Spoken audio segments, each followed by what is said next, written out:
ఇసుక ఏ ప్రభుత్వాలు వచ్చినా సరే దోచుకోవాలనుకునేవాడు మన పార్టీ నాయకులే ఉంటారు. ఆ దోపిడీని కంట్రోల్ చేయాలంటే వ్యవస్థీకృతం చేయాలి. మొదట్లో జగన్మోహన్ రెడ్డి ఫెయిల్ అయ్యి ఆ తర్వాత వ్యవస్థీకృతం చేశాడు. అది ప్రభుత్వానికి ఆదాయం తెచ్చిపెట్టాడు. అతన్ని తిట్టి తట్టుకొని తిట్టిపోసాం. తీరా చూస్తే ఇవాళ అదే వ్యవస్థల్ని అనుసరిస్తున్నాం. రెండో కాన్సెప్ట్ ఎట్టుకెళ్ళిపోయాం మనం. అప్పట్లో పట్టా భూముల్లో ఇసుక తవ్వడం ఏంటి?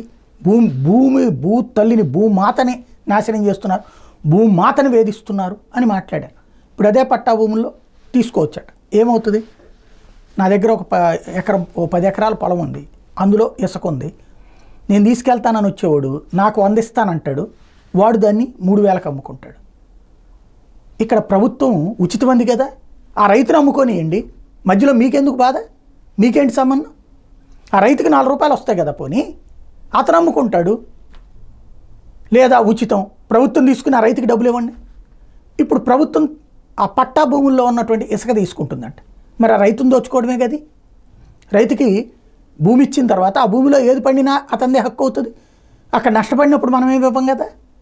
ప్రాక్టికల్గా ఆలోచించాల్సినటువంటి సందర్భం ఉంది.